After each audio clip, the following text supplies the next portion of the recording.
नमस्कार, आप सभी का हार्दिक स्वागत है एनवीरा एजुकेशन के इस यूट्यूब चैनल पर। और मैं संपत लीड आप सभी को राजस्थान कंप्यूटर शिक्षक या अनुदेशक भर्ती की तैयारी करवा रहा हूं, जिसके अंडर हम जो है सेकंड पेपर यानी टेक्निकल के पेपर के लिए जो है C++ की प्रोग्रामिंग को जो है इस समय पढ़ रहे हैं। और इससे पहले की 2 क्लासेज अगर आपने नहीं देखी तो जरूर देखिएगा, जिसमें मैंने आपके डाटा टाइप से रिगार्डिंग और कीवर्ड से रिगार्डिंग सारे कॉन्सेप्ट और C++ का इंट्रोडक्शन, उसका हिस्ट्री, ठीक है ना, और उसके प्रोग्राम के स्ट्रक्चर को कंप्लीटली आपको नोट्स विद समझा दिया है।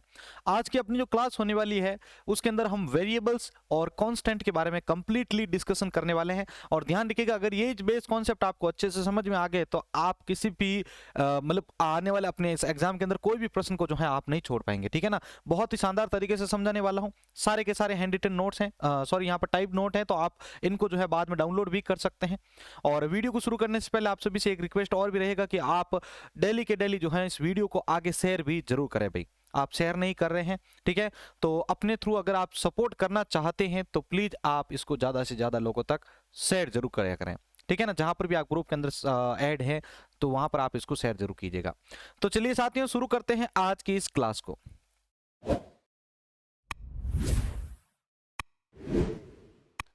तो आज की इस क्लास के अंदर जैसा कि मैंने आपको शुरू में ही बता दिया था कि हम जो चीजें डिस्कस करने वाले हैं उसके अंदर सबसे पहले मैं ले रहा हूं कांस्टेंट के बारे में। देखिए, कांस्टेंट जो होते हैं वो एक प्रकार के वेरिएबल ही होते हैं। मैं आपको इसमें इसी में बताऊंगा वेरिएबल क्या होते हैं, वेरिएबल कितने प्रकार के होते हैं, सारा कुछ बताने वाला हूं। लेकिन एक चीज आप ध्यान रखिएगा कि कांस्टेंट एक प्रकार के वेरिएबल ही होते हैं। अब आप बोलेंगे तो फिर वेरिएबल और कांस्टेंट में डिफरेंस क्या है। तो देखो, एक जो नॉर्मल वेरिएबल होता है उसकी वैल्यू को हम कभी भी चेंजेस कर सकते हैं, लेकिन कांस्टेंट वेरिएबल इस प्रकार के वेरिएबल होते हैं या कांस्टेंट ऐसे वेरिएबल होते हैं जिनकी वैल्यू को कभी चेंज नहीं किया जा सकता है, यानी इसको हिंदी में स्थिरांक भी कहते हैं। यहां पर अगर आप देखेंगे तो कांस्टेंट की जो वैल्यू है, देखो मैं एक एक पॉइंट को क्लियर कर रहा हूं। कांस्टेंट की वैल्यू जो होती है वो फिक्स होती है, यानी जिसकी वैल्यू को चेंजेस नहीं किया जा सकता है। जैसे पाई का मान आपको पता होगा 3.14 होता है पाई, तो उसकी वैल्यू को कभी चेंज नहीं किया जा सकता क्योंकि वो फिक्स कर दी गई है, उसकी वैल्यू, उसका जो मान है वो फिक्स कर दिया गया है। कांस्टेंट किसी भी डेटा टाइप का हो सकता है, यानी किसी भी डेटा टाइप के साथ इसको यूज किया जा सकता है। कांस्टेंट को लिटरल्स भी कहा जा सकता है। लिटरल्स भी एक प्रकार के वेरिएबल्स ही होते हैं, ध्यान रखिएगा, ठीक है ना। लिटरल्स भी एक प्रकार के वेरिएबल के टाइप ही काम करते हैं और इनकी भी वैल्यू जो है वो चेंजेस नहीं होती है। कांस्टेंट पॉइंटर भी हो सकता है, ठीक है ना। कांस्टेंट जो होता है वो पॉइंटर भी हो सकता है, यानी जो हमने सी लैंग्वेज के अंदर पॉइंटर पढ़े थे तब मैंने आपको बताया था कि पॉइंटर को भी हम कांस्टेंट के रूप में यूज कर सकते हैं जिसकी वैल्यू को फिक्स किया जा सकता है। अब अगर आपका इसका सिंटेक्स बताया जाए, सिंटेक्स कहां पर यूज लिया जाता है भाई। सिंटेक्स का यूज ये होता है कि आप जब उसको इंप्लीमेंट करेंगे अपने प्रोग्राम के अंदर तो किस प्रकार से करेंगे। तो देखो, कांस्टेंट के अगर आप डिक्लेयर करना चाहते हैं तो उसका डेटा, उसका सिंटेक्स देखिए, पहले आप लिखेंगे कॉन्स्ट, कीवर्ड लिखेंगे। ये पॉइंट आपको ध्यान रहना वेरी इंपॉर्टेंट है। कांस्टेंट के लिए किस कीवर्ड का प्रयोग करते हैं, तो कॉन्स्ट कीवर्ड का प्रयोग करते हैं। तो पहले हम लिखेंगे कॉन्स्ट, उसके बाद लिखेंगे डेटा टाइप और डेटा टाइप का वेरिएबल, ठीक है ना। जैसे यहां पर मैंने लिख दिया इंट, मान लो एक एग्जांपल ले लिया इंट, और यहां पर मैंने लिख दिया ए, तो ये ए तो क्या है, वेरिएबल है, और कॉन्स्ट क्या है, कीवर्ड है, और डेटा टाइप क्या है, इंट है। इसके अंदर आपको जो वैल्यू डालनी है वो वैल्यू आप डाल दीजिए, ये ऑप्शनल है, आप चाहे तो बाद में भी डाल सकते हैं, आप चाहे तो डिक्लेरेशन टाइम में भी डाल सकते हैं। अब हम बात करते हैं कांस्टेंट के प्रकारों के बारे में। इसका एग्जांपल आप सिंपल सा देखें तो आप देख सकते हैं, जैसे मैं यहाँ पर लिखता हूं, जैसे मैं यहाँ पर करता हूं, जैसे ये कॉन्स्ट लिखा मान लो मैंने, और यहाँ पर मैंने लिखा इंट, ये आगे आएगा सारा कुछ, लेकिन यहाँ पर एक एग्जांपल बता रहा हूं। इंट ए बराबर, जैसे मैंने लिख दिया 9, तो अब ये ए का जो मान है, नया ए का जो मान है 9, ये अब फिक्स हो चुका क्योंकि मैंने यहाँ पर इसके आगे कॉन्स्ट कीवर्ड का यूज कर लिया, ये कॉन्स्टेंट बन गया है, ठीक है। तो कॉन्स्टेंट वे वेरिएबल होते हैं जिनकी वैल्यू को आप चेंजेस नहीं कर सकते, वैल्यू फिक्स्ड रहती है।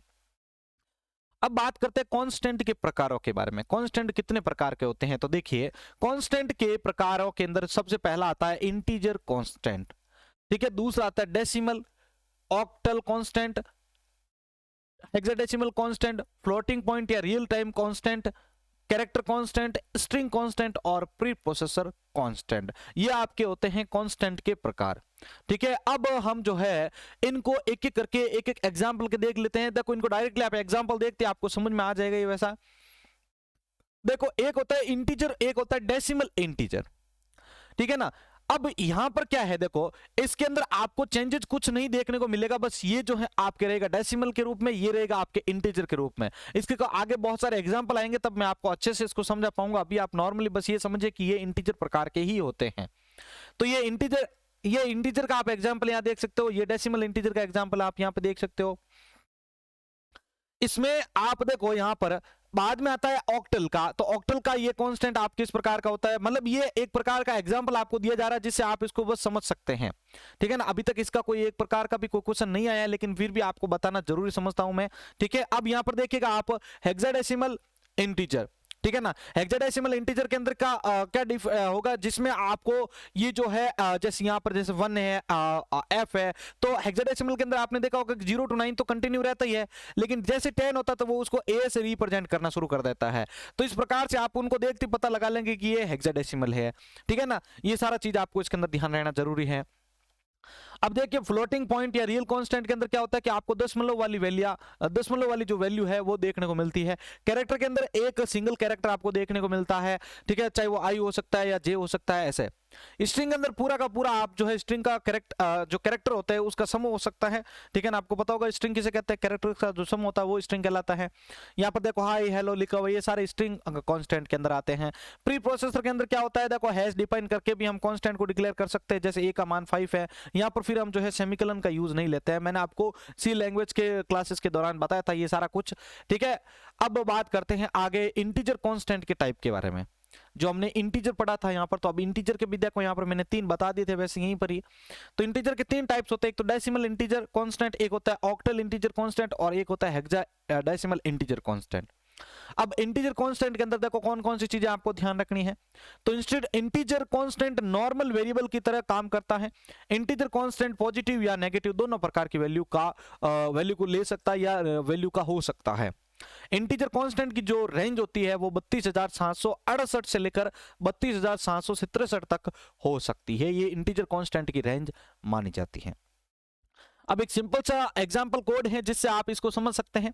यहाँ पर मेरे पास एक हेडर फाइल है iostream.h की, यूजिंग नेम स्पेस एसटीडी को मैं यूज ले रहा हूँ। इसमें मैं इंटीजर मैन एक स्टैंडर्ड फंक्शन को बना रहा हूँ जिसके अंदर मैंने लिखा है कॉन्स्ट इंट और नम बराबर 5, यानी यहाँ पर मैंने एक इंट डेटा टाइप का नम वेरिएबल लिया जिसके अंदर 5 को स्टोर करवाया है। अब यहाँ पर इसको मैंने कॉन्स्टेंट कर दिया है, तो ये इंटीजर कॉन्स्टेंट का एग्जाम्पल है। अब सी आउट करके आप इंटीजर कॉन्स्टेंट को प्रिंट कर दीजिए, नॉर्मल सा आपके साथ बिहेव करेगा। तो ये देखो आपका जो नॉर्मल आउटपुट है वो आपको देखने को मिल जाएगा, लेकिन ये आपकी रिप्रेजेंट किसको कर रहा है, इंटीजर कांस्टेंट को रिप्रेजेंट कर रहा है।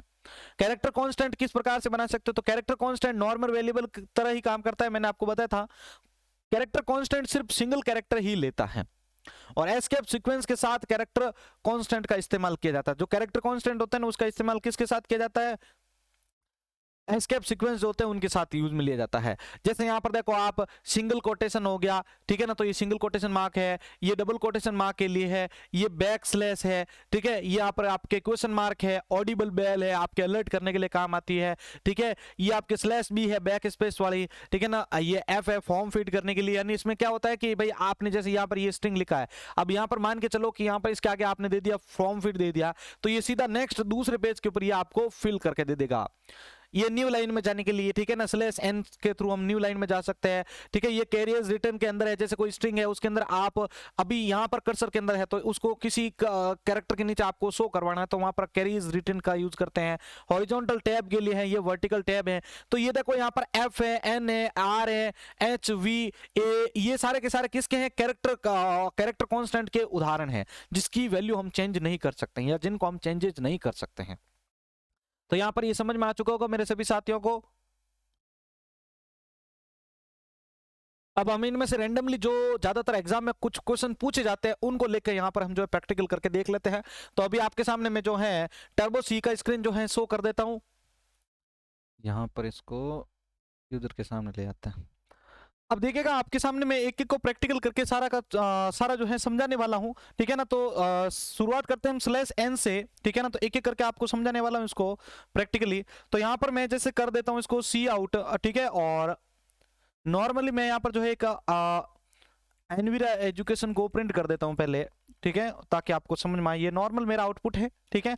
अब अगर मैं यहाँ पर एनवीरा और एजुकेशन के बीच स्लैश एन का यूज लेता हूं तो इसका मतलब है कि ये उसको न्यू लाइन में ले जाएगा एनवीरा और एजुकेशन को, ठीक है ना, ये जो है उसको न्यू लाइन में ले जाएगा कौन, एनवीरा एजुकेशन के अंदर जो है /n जो लगा हुआ है वो। अगर मैं यहाँ पर /t का यूज करता हूँ तो ये क्या करेगा, टैब स्पेस दे देगा। देखो टी का मतलब होता है टैब, देखिए यहाँ पर ये देखो इन दोनों के बीच में जो स्पेस था उसको बढ़ा दिया है। जितने ज्यादा टी करेंगे उतने ज्यादा ये स्पेस बढ़ता रहेगा, और जितने ज्यादा n यूज करेंगे उतना ज्यादा ये नीचे न्यू लाइन में लेता जाएगा।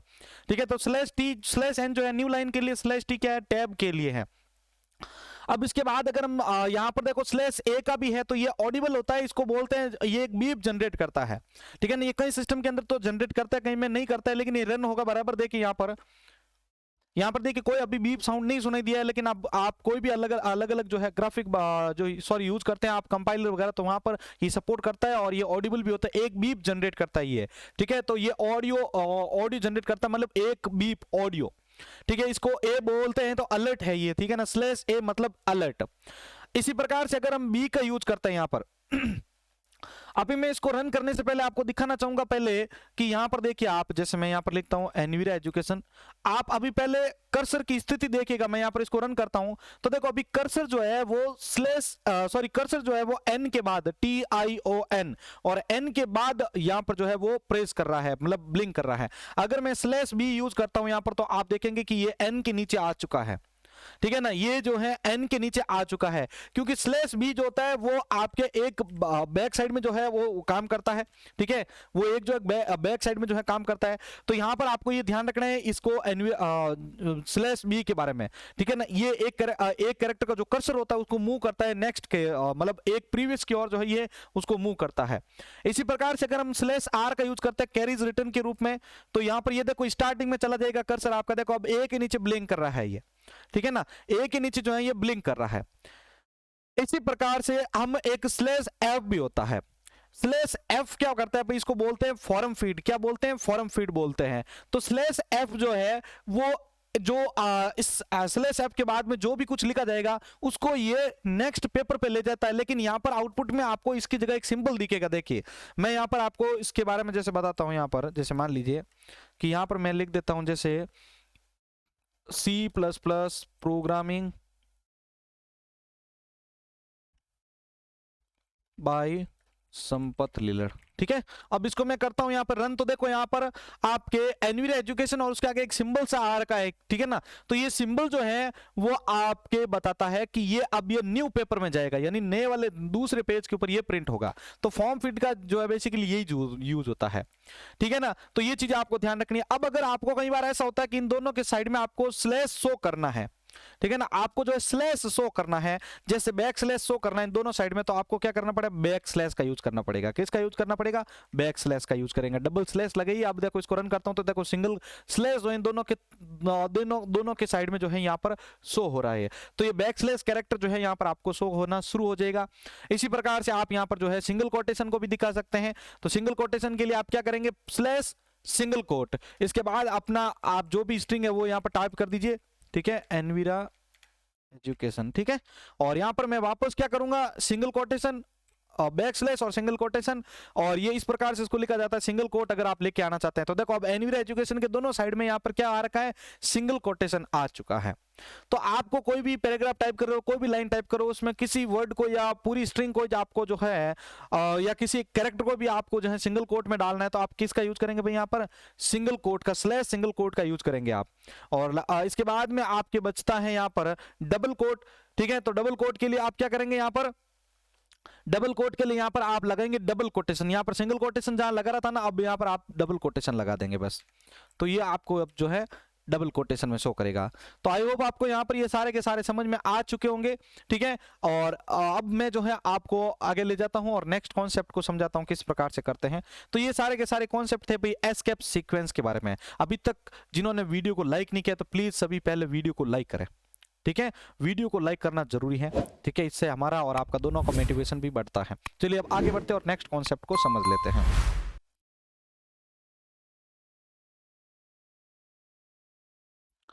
अब इसके बाद हमारा जो नेक्स्ट कॉन्सेप्ट आ रहा है वो देखिए आप, ये सारे के सारे जो है एग्जांपल है मैंने अभी आपको रन करके दिखा दिए हैं। अब हम बात करते हैं फ्लोटिंग पॉइंट कांस्टेंट के बारे में। तो floating point constant normal float variable की तरह काम करते हैं, बस इसके आगे कॉन्स्ट लगा हुआ है, मतलब इसकी वैल्यू चेंज नहीं होगी आगे जाने के बाद। और ये भी डेसिमल पॉइंट से शुरू होते हैं। फ्लोटिंग पॉइंट के अंदर आपको पता होगा नॉर्मल जो है ये दशमलव की वैल्यू को लेता है। अब ये भी नॉर्मल एक प्रोग्राम की तरह बिहेव करता है। यहाँ पर आप देख सकते हो इसके अंदर जैसा हमने वेरिएबल के इससे पहले के जो एग्जांपल्स देखे थे लास्ट वाली क्लास के अंदर, मैंने आपको बताया था कि ये नॉर्मली किस प्रकार से वैल्यू को स्टोर करता है, किस प्रकार से बिहेव करता है। तो यहाँ पर मैंने 5 को और यहाँ पर 3.525984 को सेव करवाया है, जो कि फ्लोटिंग पॉइंट कांस्टेंट को शो कर रहा है। ठीक है, और यहाँ पर एक नॉर्मल सा आउटपुट भी आपको दिख रहा है। ठीक है ना, तो फ्लोटिंग भाई जिसके आगे कॉन्स्ट कीवर्ड यूज कर रहे हैं उसका मतलब क्या है कि आप उसकी वैल्यू को चेंज नहीं कर सकते, बस इतना सा आपको ध्यान रखना है। ठीक है ना, जिनके आगे जिस वेरिएबल के आगे कांस्ट लग गया इसका मतलब है कि वो फ्लोटिंग पॉइंट कांस्टेंट है, सॉरी वो कांस्टेंट है, तो उसकी वैल्यू को आप जो है प्रोग्राम के आउटपुट के दौरान या रन टाइम के दौरान आप उसको चेंज नहीं कर सकते हो। आगे बढ़ते हैं और स्ट्रिंग कांस्टेंट के बारे में बात करते हैं, तो वही बात इसके अंदर भी अप्लाई होती है। स्ट्रिंग की जो भी वैल्यू होती है उसको आप चेंजेस नहीं कर सकते हो। तो इसके लिए भी आप क्या करोगे, यहाँ पर कॉन्स्ट और कैर लिखोगे। आपको मैंने कल बताया था एक कैरेक्टर स्टोर करना है तो कैर डेटा टाइप को, और यहाँ पर बिना एरर से आप कैरेक्टर के अंदर यहाँ पर इक्वल करके यहाँ पर वैल्यू डाल सकते हो। लेकिन अगर स्ट्रिंग स्टोर करना चाहते हो तो उसके लिए आपको एरे का यूज लेना पड़ेगा। कल मैंने आपको कंप्लीट प्रैक्टिकल समझाए हैं, जो पहली बार जुड़े हैं तो वे जाके वहां पर कल वाली क्लास को जरूर बाद में चेक कीजिएगा। तो यहां पर देखो कॉन्स्ट कैर है यहाँ पर ये, ठीक है, और ये स्ट्रिंग कांस्टेंट इस प्रकार से आप इसके अंदर डिक्लेयर कर सकते हो, मतलब इसके बाद में इसकी वैल्यू को चेंजेस नहीं किया जा सकता है, एक से ज्यादा भी आप डाल सकते हो। अब कोई बता सकता है यहाँ पर मैंने जो है इसके अंदर कोई साइज नहीं दी है, तो इसका मतलब क्या है? सभी जल्दी से कमेंट बॉक्स में बताएं कि मैंने यहाँ पर इस ब्रैकेट के अंदर, इस एरे के ब्रैकेट के अंदर यहाँ पर जो है मैंने कोई साइज नहीं दी है, तो यहाँ पर इसका क्या मतलब होता है? सभी जो है इसका आंसर बताए भाई कमेंट बॉक्स में। जिन्होंने कल वाली क्लास ज्वाइन किया तो वे बता सकते हैं यहाँ पर आराम से।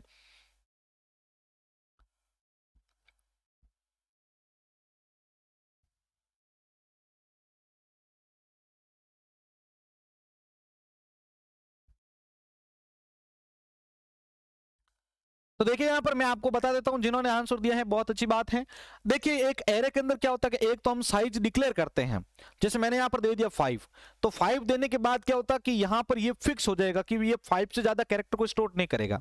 अगर हम यहाँ पर इसको ब्लैंक छोड़ देते, खाली छोड़ देते, तो उसका मतलब है कि इसके अंदर कंपाइलर ऑटोमेटिकली पहले इस स्ट्रिंग के अंदर जितने कैरेक्टर उनको पढ़ेगा, उसके बाद इसमें साइज को स्टोर कर देगा कंपाइलर। ठीक है, तो ये दोनों में ये डिफरेंस है, आपको ध्यान रखना है इस चीज के बारे में। अब यहाँ पर हम जो है इसको नॉर्मली जिस प्रकार से स्ट्रिंग और वो दूसरी चीज जो स्टोर कर रहे थे उसी प्रकार से इसको भी स्टोर कर सकते हैं। नॉर्मल से आपको बस जो है उसके आगे कॉन्स्ट यूज करना है। कल जितना भी हमने एग्जांपल देखा था उसके आगे हम कॉन्स्ट यूज कर लेते तो वो कांस्टेंट में कन्वर्ट हो जाता है। तो ये चीजें आपको ध्यान रखनी है। कांस्टेंट स्ट्रिंग कांस्टेंट की जो वैल्यू होती है वो डबल कोटेशन मार्क में लिखी जाती है, और कैरेक्टर के किस में लिखी जाती है? सिंगल कोटेशन में लिखी जाती है। स्ट्रिंग कांस्टेंट सिंगल और मल्टीपल कैरेक्टर ले सकता है। ये देखो यहाँ पर मैंने सिंगल को भी स्टोर करके दिखाया है, मल्टीपल को भी स्टोर करके दिखाया है। स्ट्रिंग कांस्टेंट जो होता है वो एस्केप सीक्वेंस के साथ भी यूज हो सकता है, जैसे यहाँ पर देखो मैंने /n का यूज किया, बैकस्लैश यूज कर सकते। तो ये किसके बारे में? ये एस्केप सीक्वेंस के बारे में है। तो एस्केप सीक्वेंस भी यूज किए जा सकते हैं, मल्टीपल और सिंगल कैरेक्टर भी डाले जा सकते हैं इसके अंदर, ध्यान रखिएगा। तो ये होता है आपके स्ट्रिंग कांस्टेंट। आगे बढ़ते हैं और नेक्स्ट बात करते हैं प्री प्रोसेसर कांस्टेंट के बारे में। प्री प्रोसेसर कांस्टेंट के बारे में बात करते हैं अब हम। प्री प्रोसेसर के साथ भी कांस्टेंट वैल्यू को रखा जा सकता है, यानी आप कांस्टेंट को जो है प्री प्रोसेसर के साथ भी डिफाइन कर सकते हैं। जैसे मैंने यहाँ पर hash include iostream.h header file लिया और यहाँ पर देखो मैंने a और b का मान यहाँ पर हैश डिफाइन के थ्रू जो है डिफाइन किया है, यार उसके अंदर डिक्लेयर किया है। तो यहाँ पर देखो हैश डिफाइन लिया मैंने, a का मान 5 दे दिया, b लिया और b का मान मैंने 10 दे दिया। तो आप अगर इसको प्रिंट करेंगे बाद में तो a और b जो है यहाँ पर आपको आउटपुट के दौरान जो है ये शो कर देंगे। अगर मैं नॉर्मली आपके सामने जो है इसको टर्बो सी के अंदर बताना चाहूँ तो भी नॉर्मली ये इसको समझ सकते हैं आप। ठीक है ना, आप स्टार्टिंग में जो है हैश डिफाइन के थ्रू इसके अंदर जो कोई भी मान अगर स्टोर करते हैं तो वहां पर जो है वैल्यू ये बराबर काम करेगी। जैसे मैंने यहाँ पर हैश डिफाइन a का मान मैंने दे दिया 10, ठीक है, और यहाँ पर नीचे अगर मैं दिखाता हूँ यहाँ पर तो देखो a का मान अगर मैं प्रिंट करता हूँ तो बराबर ये 10 को रिप्रेजेंट करेगा आपके सामने। देखो ये 10 आ चुका है। तो इसका मतलब भी क्या है कि भाई आप यहाँ पर जो है इसको यूज ले रहे हैं, ठीक है ना, यहाँ पर जो है आप इसको हैश डिफाइन के थ्रू भी जो है इसको फिक्स कर सकते हैं। चलिए अब आगे बढ़ते हैं और नेक्स्ट कॉन्सेप्ट को देख लेते हैं। ये प्री प्रोसेसर का मतलब है कि इसके अंदर हम हैशटैग का यूज ले रहे हैं। ठीक है, तो ये देखो बेसिकली आपके सामने इस प्रकार से रिप्रेजेंट होता है। एक से ज्यादा के लिए आप जो है बार बार हैश डिफाइन को यूज करके इसके अंदर वैल्यू को दे सकते हैं। अब बात करते हैं नए कॉन्सेप्ट जिसका नाम है वेरिएबल के बारे में। अभी हमने जो देखा है वो है कांस्टेंट। क्या है भाई? कांस्टेंट। अब बात करते हैं वेरिएबल के बारे में।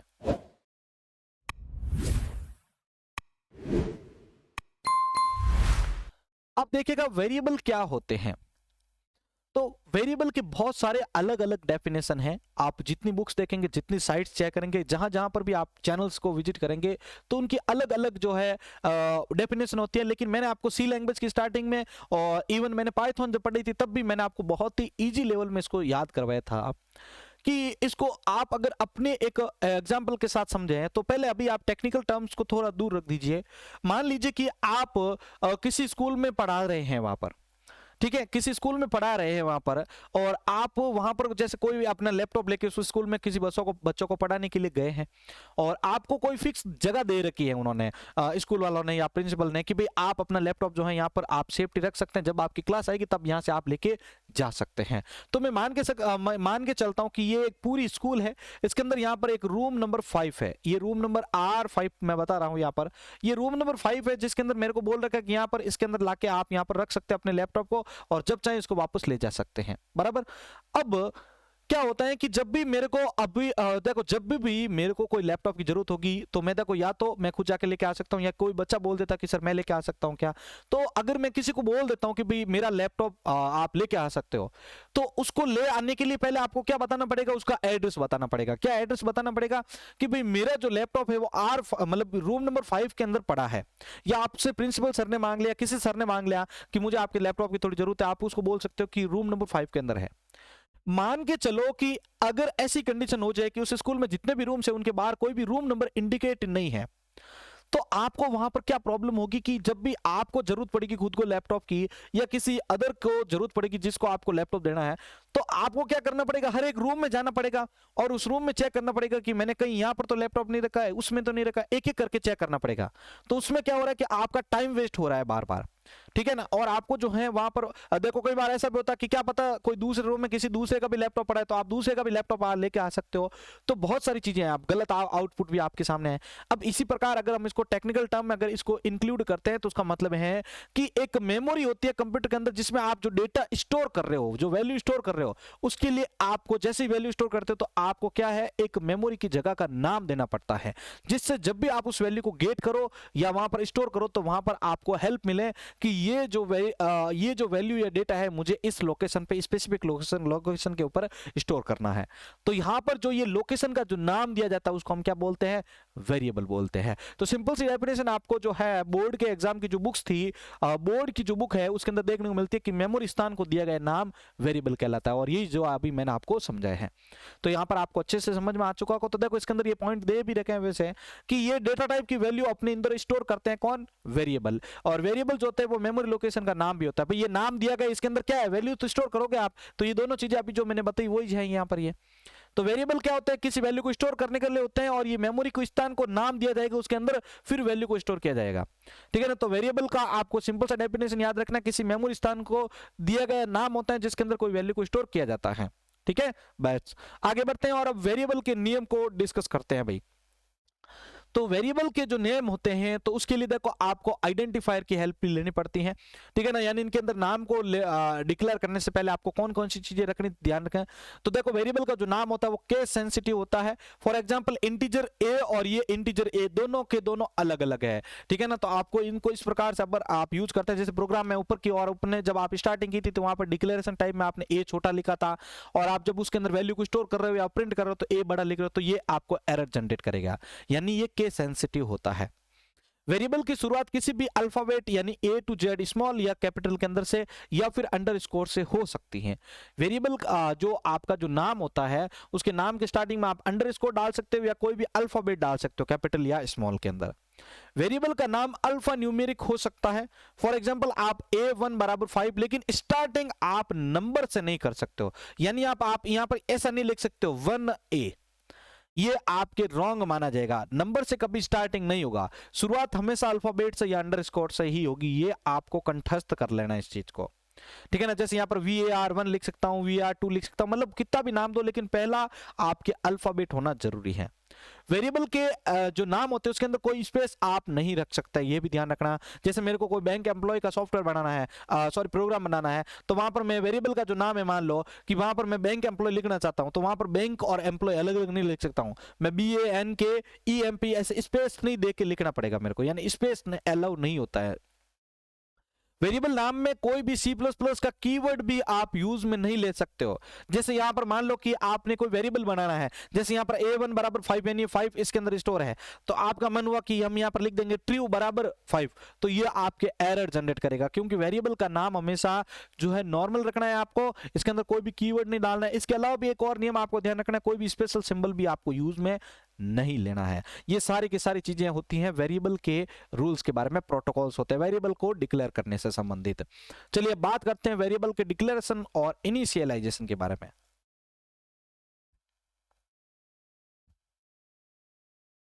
इनको अभी मैं प्रैक्टिकल करके भी समझाऊंगा, पहले आप समझिए इसका थ्योरी कॉन्सेप्ट क्या बोलता है।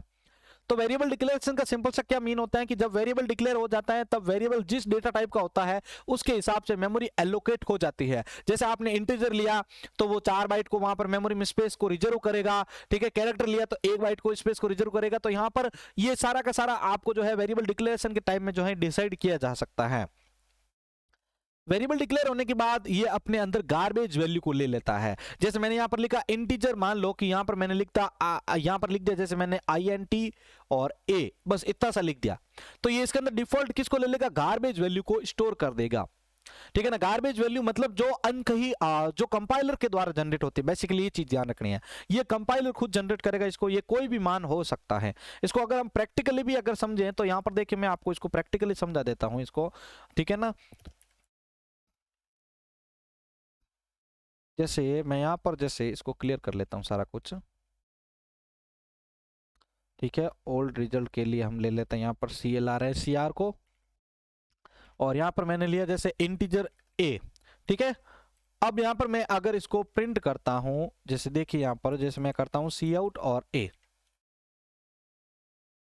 Cout A किया मैंने, इसको किया रन यहां पर, तो देखो ये गार्बेज वैल्यू आ चुकी है 7588। ये गार्बेज वैल्यू हमने दी नहीं है, लेकिन ये किसने जनरेट किया, ये कंपाइलर ने जनरेट की है। तो अब यहां पर A का जो गार्बेज वैल्यू है वो आपके 7588 है।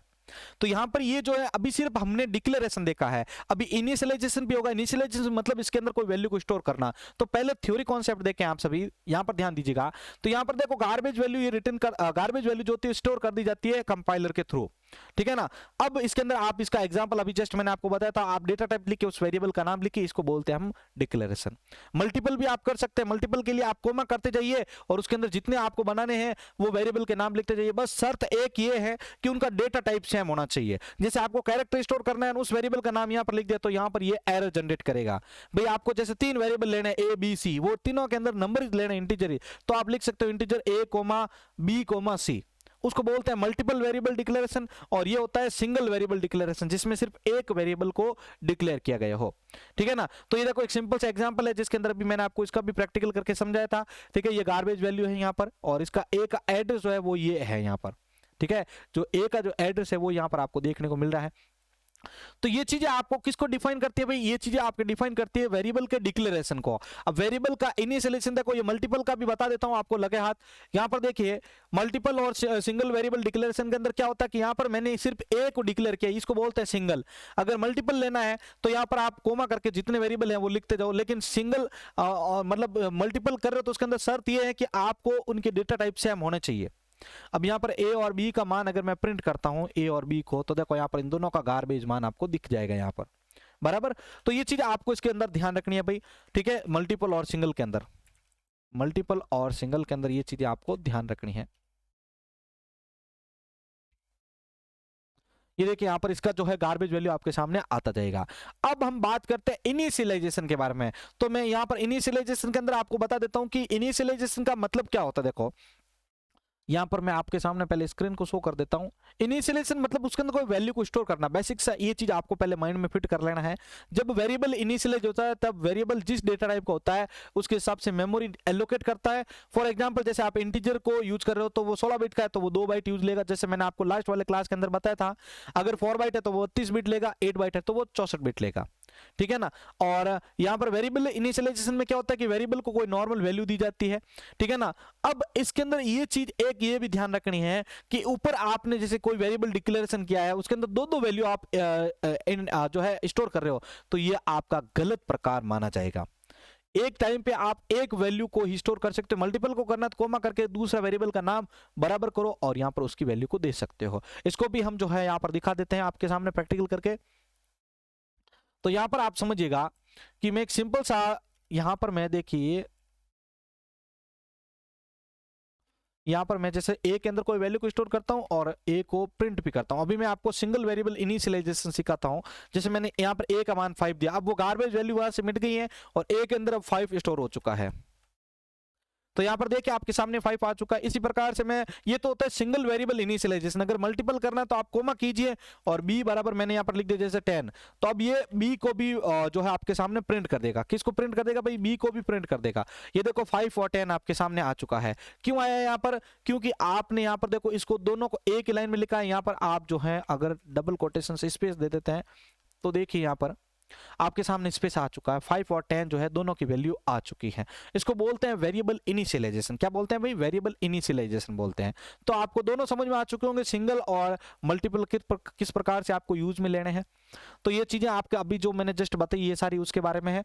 ठीक है, अब बात करते हैं हम वेरिएबल स्कोप के बारे में। ये वेरी इंपॉर्टेंट टॉपिक है, एग्जाम में इसका क्वेश्चन देखने को मिलता है। अब वेरिएबल स्कोप क्या होते हैं उसके बारे में जानते हैं। देखिए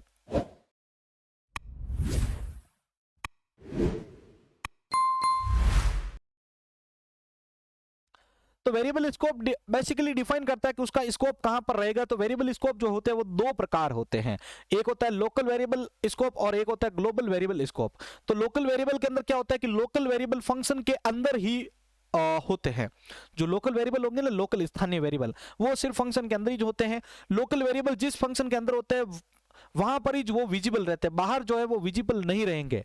लोकल वेरिएबल की डिफॉल्ट वैल्यू क्या होती है? गार्बेज होती है। अभी मैं आपको बहुत ही शानदार एग्जांपल रखूंगा अभी आपके सामने, जिससे आपको बहुत ही आसानी से क्लियर हो जाएगा लोकल और ग्लोबल के बारे में। यहां पर देखिए लोकल वेरिएबल जो है उसके एक प्रोग्राम को अगर हम समझे यहां पर, तो मैंने यहां पर जो है इंटीजर मेन लिया। देखो मेन फंक्शन के अंदर, मैं फंक्शन के अंदर डिक्लेयर कर रहा हूं इसको, a बराबर 5, b बराबर 6 और c का मान मैंने कुछ नहीं दिया है। तो अगर हम c का आउटपुट के दौरान अगर आउटपुट देखेंगे, आउटपुट के दौरान अगर c का वैल्यू देखेंगे तो वहां पर आपको एक गार्बेज वैल्यू रिटर्न करेगा। तो एक चीज आपके डिफाइन होती है यहां पर ये चीज कि जो लोकल आपके वेरिएबल होते हैं, लोकल वेरिएबल्स होते हैं, उनकी डिफॉल्ट वैल्यू क्या होती है? गार्बेज होती है। लेकिन अब अगर ग्लोबल की बात करते हैं तो देखो ग्लोबल वेरिएबल फंक्शन के बाहर होते हैं। ग्लोबल वेरिएबल की विजिबिलिटी पूरे प्रोग्राम में होती है और इनकी डिफॉल्ट वैल्यू 0 होती है, जिसको अभी हम प्रैक्टिकल करके समझा देंगे आपको। अब देखो मैंने इस बार सी को जो है मेन फंक्शन के बाहर डिफाइन किया है और प्रिंट मैं अंदर कर रहा हूं, तो उससे कोई फर्क नहीं है। लेकिन इस बार आपको आउटपुट क्या मिलेगा? सी का जो मान होगा डिफॉल्ट वो मिलेगा। चलिए अब इसको हम जो है प्रैक्टिकली करके देख लेते हैं। पहले मैं आपके सामने जो है स्क्रीन को ले आता हूं, फिर समझाने में आसानी रहेगी। चलिए अभी मैं आपको लोकल और ग्लोबल को एक बहुत ही इजी एग्जांपल से समझाने वाला हूं। पहले हम बात करते हैं लोकल की। तो लोकल के अंदर जैसे मैं मेन फंक्शन है, अब इसके अंदर मैं जैसे यहां पर कोई भी वेरिएबल ले रहा हूं, जैसे ए, और यहां पर ए का मान दे देता हूं 5 और बी का मान जो है मैं नहीं देता हूं, यहां पर वैल्यू कोई नहीं देता हूं। अब मैं जब सी आउट करूंगा यहां पर ए को, ठीक है, यहां पर सी आउट किया ए को, और अगर मैं यहां पर सी आउट करता हूं बी को, ठीक है, सी आउट ए और बी को अगर मैं यहां पर डिफाइन करता हूं, तो देखो अब आपके सामने आउटपुट लेके आ रहा हूं। तो यहां पर आपके सामने आ रहा है ये, जैसे एक मिनट, हाँ इसको डिक्लेयर करते हैं ए और यहां पर कर देते हैं इसको,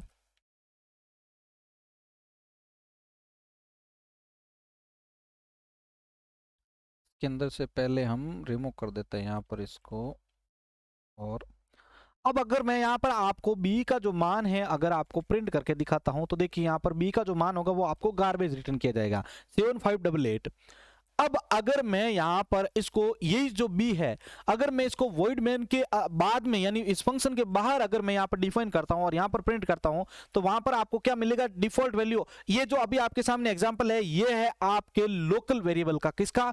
लोकल वेरिएबल का। अगर आप बात करते हैं यहां पर ग्लोबल वेरिएबल की, तो इसमें क्या होता है कि यहां पर डिफॉल्ट वैल्यू 0 मिलेगी इस बार आपको। ठीक है, तो यहां पर मैं क्या करता हूं कि आपको अभी मैं यहां पर डिफाइन कर देता हूं इसको b को। यहाँ पर देखिए आप, मैं इसको जैसे यहाँ पर कर देता हूँ इंटीजर b और इस फंक्शन के अंदर से इस b को रिमूव कर देता हूँ। अब ये एग्जांपल आपके सामने जो है ये है ग्लोबल वेरिएबल का। ग्लोबल मतलब जो फंक्शन के बाद डिक्लेयर किए जा रहे हैं, ये पूरे फंक्शन, ये पूरे प्रोग्राम में विजिबल रहेंगे, लेकिन जो लोकल होते हैं वो सिर्फ फंक्शन के अंदर ही विजिबल रहते हैं। अब देखो यहाँ पर मैं इसको सी आउट कर रहा हूँ b जो है ये मेन फंक्शन के अंदर, और इसको बाहर डिक्लेयर किया। इस बार ये जो है गार्बेज वैल्यू रिटर्न नहीं करेगा। देखिए ये आपके सामने इस बार रिजल्ट दे रहा है 0। लेकिन इससे पहले मैंने जब आपको लोकल का एग्जांपल बताया था तो 7588 आ रहा था गार्बेज वैल्यू। तो लोकल और ग्लोबल वैल्यू वेरिएबल के अंदर ये चीजें ध्यान रखनी कि लोकल जो होता है वो डिफॉल्ट वैल्यू गार्बेज लेता है, हमेशा याद रखना है इसको। और ग्लोबल जो वेरिएबल होता है वो डिफॉल्ट वैल्यू 0 लेता है। ग्लोबल वेरिएबल जो होते हैं वो पूरे प्रोग्राम में कहीं पर भी विजिबल रह सकते हैं, लेकिन लोकल जो होते हैं वो सिर्फ फंक्शन के अंदर ही विजिबल रहेंगे। ये चीज आपको स्पेशली इसके बारे में याद रखनी है, लोकल और ग्लोबल वेरिएबल के बारे में। ठीक है, तो यहां पर ये जो है आपका लोकल और ग्लोबल जो पॉइंट है वो क्लियर होता है। और इसी के साथ हमारा यहाँ पर आज का क्लास भी क्लियर हो चुका है। अब आपके सामने कुछ क्वेश्चंस लेके आ रहा हूं साथियों, जिनका आंसर आपको कमेंट बॉक्स में देना है। ठीक है, तो ये आज की क्लास आप सभी को समझ में आई होगी। अब हमेशा की तरह फटाफट एक बार इसका रिवीजन कर लेते हैं, उसके बाद आज के क्वेश्चंस को ले लेते हैं। सबसे पहले हमने बात की थी कांस्टेंट के बारे में। तो कांस्टेंट बेसिकली ऐसे वेरिएबल होते हैं जिनकी वैल्यू को कभी चेंजेस नहीं किया जा सकता है। ये पॉइंटर और लिटरल्स भी हो सकते हैं, ठीक है ना। और कांस्टेंट का डेटा टाइप कुछ भी हो सकता है, मतलब कोई भी प्रकार का हो सकता है। कांस्टेंट के प्रकार के अंदर मैंने आपको बताया था इंटीजर कांस्टेंट जिसके 3 भाग है। ठीक है, यहां पर आपके ऑक्टल, डेसिमल और इंटीजर कांस्टेंट है। उसके बाद हेक्साडेसिमल कांस्टेंट बताए थे आपको, फ्लोटिंग पॉइंट और रियल टाइम कांस्टेंट बताए थे, रियल कांस्टेंट सॉरी, और कैरेक्टर कांस्टेंट होते हैं, स्ट्रिंग कांस्टेंट होता है और प्री प्रोसेसर कांस्टेंट होते हैं, जिनको आपको एक एक करके मैंने एग्जांपल के साथ यहां पर ये बता दिया था। उसके बाद हमने जो बात की थी ये सारे के सारे हमने कांस्टेंट देखे थे और एस्केप सीक्वेंस बताए थे आपको मैंने ये सारे के सारे प्रोग्राम के साथ। ठीक है ना, जिसमें ये सिंगल कोटेशन के लिए आप स्लैश सिंगल कोट, डबल के लिए डबल कोट, ठीक है, बैक स्लैश और क्वेश्चन मार्क है, ऑडिबल है, ये इसको अलर्ट भी बोला जाता है, ये बैक स्लैश है, फॉर्म फीड है, न्यू लाइन का एग्जाम में पूछा जा चुका है इसलिए स्लैश एन ये याद रखना है। स्लैश एन किसके लिए, एस्केप सीक्वेंस किसके लिए यूज होता है, किसी भी लाइन को मतलब किसी भी आगे का जो स्ट्रिंग होता है उसको न्यू लाइन में ले जाने के लिए, कैरेक्टर को न्यू लाइन में ले जाने के लिए। आर से कैरेज रिटर्न होता है, मतलब जो मेन जो होता है उसका होम, उसके नीचे आपको जो है कर्सर की स्थिति को दर्शाने के लिए। ये हॉरिजॉन्टल टैब, ये वर्टिकल टैब के लिए यूज में होता है। इसके प्रोग्राम भी मैंने आपको बता दिए थे प्रोग्राम के साथ में। ठीक है, अब उसके बाद हमने जो है प्री प्रोसेसर ये सारा कुछ देख लिया था। ये कांस्टेंट मतलब आ रहा है तो इसका मतलब है कि आप उसको जो है अगर एक बार डिक्लेयर कर दो उसकी वैल्यू को कभी चेंज नहीं किया जा सकता है। उसके बाद हमने वेरिएबल देखा था। तो वेरिएबल क्या होता है, किसी भी मेमोरी स्थान को दिया गया नाम होता है या किसी मेमोरी लोकेशन को दिया गया नाम होता है वेरिएबल, जिसके अंदर हम किसी वैल्यू या डेटा को स्टोर करते हैं। तो इसके लिए मैंने आपको एग्जांपल के मैंने जो है इसके नियम बताए थे आपको कि वेरिएबल का जो नाम होता है हमेशा अंडरस्कोर या फिर किसी भी अल्फाबेट या कैपिटल मतलब स्मॉल या अल्फा जो कैपिटल अल्फाबेट होता है उससे कर सकते हैं। स्टार्टिंग हमेशा नंबर से नहीं कर सकते हैं, आप ध्यान रखिएगा। ठीक है, नंबर नहीं आ सकता, उसमें स्पेस नहीं आ सकता है, ना ही उसमें कोई स्पेशल सिंबल या कोई सी प्लस का कीवर्ड आप यूज करेंगे, ये कोई भी यूज नहीं कर सकते। सिर्फ आप उसमें अंडरस्कोर और अल्फाबेट और उसके साथ आप नंबरिकल आप इस प्रकार से लिख सकते हो कि भाई पहले आपको एक कैरेक्टर देना पड़ेगा, उसके बाद आप एक नंबर ले सकते हैं, ये अलाउ है। उसके बाद मैंने आपको वेरिएबल डिक्लेरेशन और इनिशियलाइजेशन के बारे में बताया था। डिक्लेरेशन मतलब आप जैसे डिक्लेयर करते हो तो उसके अंदर आपके डेटा टाइप के हिसाब से एक मेमोरी का साइज होता है वो रिजर्व कर लिया जाता है। उसके बाद इनिशियलाइज जब आप करते हैं तो उसके अंदर एक वैल्यू जो होती है जो भी आपकी वो स्टोर हो जाती है। जब तक वैल्यू स्टोर नहीं करेगा तब तक आपका गार्बेज वैल्यू यहां पर रिटर्न कर दिया जाएगा। और वेरिएबल इनिशियलाइजेशन का आपको मैंने बता दिया सारा कुछ। ठीक है, तो और लास्ट हमने जो टॉपिक पढ़ाता था वो था वेरिएबल स्कोप के बारे में। तो 2 स्कोप होते हैं, लोकल और ग्लोबल। लोकल जो वेरिएबल होता है उसका स्कोप जो होता है वो फंक्शन के अंदर ही जो होता है, इसकी डिफॉल्ट वैल्यू जो होती है वो होती है आपके क्या, गार्बेज, और ये सिर्फ उस फंक्शन के अंदर ही विजिबल रहेंगे। ग्लोबल क्या होता है, इसको फंक्शन के बाहर डिक्लेयर किया जाता है। ठीक है, और इसका जो स्कोप होता है वो प्रोग्राम में कहीं पर भी आप मान सकते हैं विजिबल रह सकते हैं ये, और इसकी वैल्यू जो होती है ग्लोबल की जो वैल्यू होती है डिफॉल्ट वो आपके 0 रहती है और लोकल की क्या रहती है, गार्बेज रहती है। चलिए, तो यहां पर सारा का सारा कॉन्सेप्ट हमने पढ़ लिया। अब क्वेश्चंस आपके सामने आ रहे हैं आज की क्लास के, जिनके आंसर आपको एक पेज के ऊपर लिख के ग्रुप के अंदर शेयर करने हैं। तो पहला प्रश्न आपके सामने आ रहा है साथियों, ध्यान रखिएगा। पहला प्रश्न है कांस्टेंट वेरिएबल क्या होते हैं। पहला प्रश्न, कांस्टेंट वेरिएबल क्या होते हैं। आगे बढ़ते हैं दूसरे प्रश्न की ओर। दूसरा प्रश्न है कांस्टेंट डिक्लेयर करने के लिए किस कीवर्ड का प्रयोग किया जाता है। कांस्टेंट डिक्लेयर करने के लिए किस कीवर्ड का प्रयोग करते हैं। तीसरा है स्लैश एन का प्रयोग किसके लिए किया जाता है। स्लैश एन जो है इसका प्रयोग किसके लिए किया जाता है। आगे है क्या वेरिएबल के नाम में स्पेस और स्पेशल सिंबल का प्रयोग किया जा सकता है, आपको बताना है हाँ या नहीं में। पांचवा प्रश्न है आपका वेरिएबल स्कोप कितने प्रकार के होते हैं, आपको बताने हैं। और लास्ट 6 क्वेश्चन है किस वेरिएबल की डिफॉल्ट वैल्यू गार्बेज होती है। लोकल की, या फिर आपके ग्लोबल की। तो ये क्वेश्चन है कांस्टेंट वेरिएबल क्या होते हैं, कांस्टेंट डिक्लेयर करने के लिए किस कीवर्ड का प्रयोग करेंगे, स्लैश एन एस्केप सीक्वेंस का प्रयोग किसके लिए करते हैं, और वेरिएबल के नाम में स्पेस और स्पेशल सिंबल अलाउ कर सकते हैं क्या आप, यस या नो में आपको आंसर देना है। वेरिएबल स्कोप कितने प्रकार के होते हैं और किस वेरिएबल स्कोप की डिफॉल्ट वैल्यू गार्बेज होती है, ये आपको बतानी है। तो ये आज के क्वेश्चन थे और आज की क्लास थी। सभी साथियों से मेरा रिक्वेस्ट है कि अभी तक आपने इस वीडियो को लाइक नहीं किया तो प्लीज सबसे पहले आप इस वीडियो को लाइक करते हैं, ज़्यादा से ज़्यादा लोगों तक इसको शेयर कर दें और इसी प्रकार हमारे चैनल को सपोर्ट करते रहें, इसी प्रकार पढ़ते रहें, मस्त रहें और अपनी तैयारी के लिए आप इसी प्रकार जो है कंटिन्यू लगे रहें। इसी के साथ मैं संपत लेकर आप सभी से अलविदा लेता हूँ। जय हिंद, जय भारत।